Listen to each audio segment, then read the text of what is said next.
Good morning. Thank you to all of you for joining us today. My name is Zainab, Zainab Chaudhry, Chaudry. I am the Maryland Outreach Manager for the Council on American-Islamic Relations. We organized today's press conference to bring attention to an incident, a disturbing incident that took place on Wednesday involving a Maryland Muslim woman of Somali descent, Ms. Hakima, Hakima Abdullah, Abdulle, and Southwest Airlines.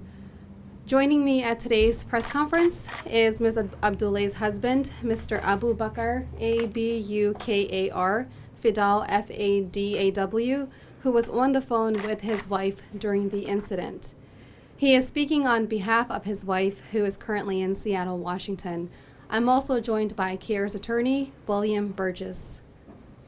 So, just to give a little bit of background information about the incident that happened, first of all, Mr. Fidal and Ms. Abdullah are residents of Tacoma Park, Maryland.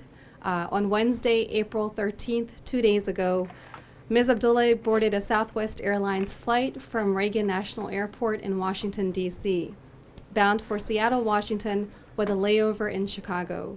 She was traveling alone. She was traveling to Seattle to assist a pregnant family member who was waiting for her arrival. She arrived in Chicago around 2:30 p.m. local time on Wednesday. She made her way over to the gate to catch her connecting flight to Seattle. Upon boarding her connecting Southwest flight, Ms. Abdullah proceeded to find a seat. Now, at this point, it's important to remember that Southwest Airlines does not assign seating. They have a policy of open seating on their flights. The flight was relatively full. Ms. Abdullah, she proceeded to look for a seat. She found an empty seat between two occupied seats. She asked one of the passengers whether they would mind switching over to the middle seat so she could have the end seat. The passenger happily obliged. He agreed to move. As he was getting up and the passengers were stowing their luggage in the overhead compartment, a flight attendant who was nearby came over, and she, without any plausible explanation, told them that they could not swap seats. The flight attendant instructed the male passenger who had gotten up to accommodate Ms. Abdullah's request to remain seated in his original seat. She told Ms. Abdullah that she would have to take the center seat that was originally empty. Ms. Abdullah asked why, when the other passenger had agreed to swap seats, was she being denied the ability to change her seat, and what was the problem. The flight attendant did not really answer this question. She ignored it for the most part. She did not give an adequate explanation, but instead told Ms. Abdullah, who wears an Islamic headscarf and who is Muslim, that she would have to get off the plane. At this point, Ms. Abdullah, who speaks limited English, became upset. She began crying. She called her husband, who was with her on the phone for the remainder of the incident. She asked the flight attendant several times why she was being forced off the plane, but she received no reasonable explanation. She told her husband on the phone she was crying. She said, "They won't let me take this flight." Because her family was waiting for her, and so she would not miss her flight, so she would be able to arrive in Seattle in a timely fashion, she finally volunteered to take the middle seat, the seat that was originally empty. But at this point, the flight attendant refused, and even though Ms. Abdullah did not understand what the objection was to swapping seats in the first place, the flight attendant refused and told her that she would have to get off the plane. Airport police arrived. They escorted Ms. Abdullah from the plane back to the counter at the gate. Police asked Southwest Airlines attendant at the gate whether there was any reason why Ms. Abdullah should not be allowed to board the flight and continue with her trip to Seattle. The reply was no, that she does not feel comfortable. Police left Ms. Abdullah at the gate, who asked to speak with a supervisor. Eventually, after speaking with another attendant at the airport, Ms. Abdullah was booked on a flight to Seattle several hours later that evening. She suffered acute distress and anxiety as a result of this experience. She was publicly humiliated before a plane full of passengers, still without knowing why she was told that she could not swap seats with an agreeable passenger who was seated next to her who had agreed to switch seats with her. This despite the fact that, again, Southwest Airlines has a policy of open seating for its passengers. She was forced to get off the plane without a reasonable explanation of why she was not being allowed to fly with the rest of the passengers, even as at least one passenger came to her defense during this incident. Ms. Abdullah and her family were inconvenienced, and her arrival to Seattle was delayed by several hours. Her husband, Mr. Fidel, purchased the airline tickets expecting the same level of customer service as other paying passengers, which he and his wife were denied. In light of these circumstances, CAIR is making 4 requests of Southwest Airlines.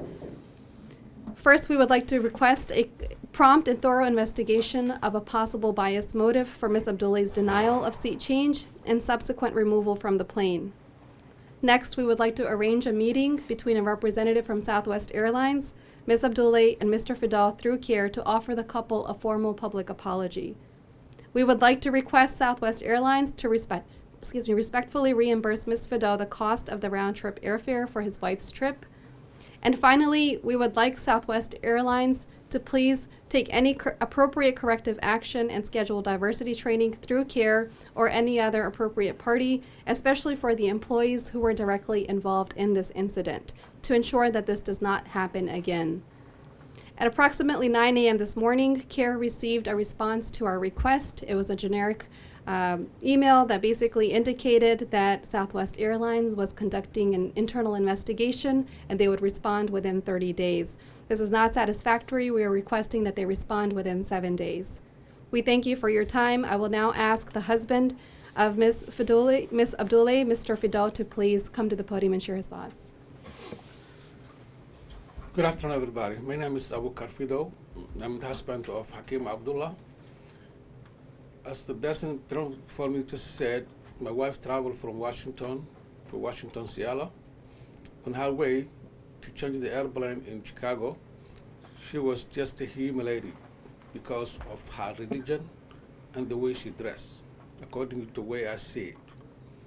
She was crying for everybody. I heard the noise inside the airplane that some people even helping her say, the flight attendants, you are wrong, you are wrong, you are wrong. I was on the phone with her. I asked them, my wife don't speak English. Can you please talk to me and tell me why she cannot take the flight? They ignored me. Thanks God, we are in a civilized world today. I hope they will understand the mistake they did. I hope these things won't happen to anybody else after my wife. And I hope we solve the problem in a proper way. And thanks for everybody who's here to help with this case. Thank you. I would like to ask CAIR's attorney, William Birch, to please share his thoughts. Hi, good morning, everyone. It's a violation of federal law for an airline to discriminate against a passenger on the basis of their religion or ethnicity. Given what happened in this incident, we don't know why Ms. Abdullah was asked to leave the plane, forced to leave the plane. And so we've called on Southwest to investigate. We have heard nothing from the flight attendant about why she did what she did. But on its face, the story doesn't provide any reasonable explanation for why a passenger was asked to leave. She had asked someone to switch seats with her. They agreed. Doesn't seem like the sort of thing that normally requires a flight attendant's involvement. And so we want to make sure that there is no bias underlying the flight attendant's actions here. And we're hopeful that an investigation will produce all the facts and we can get the complete story.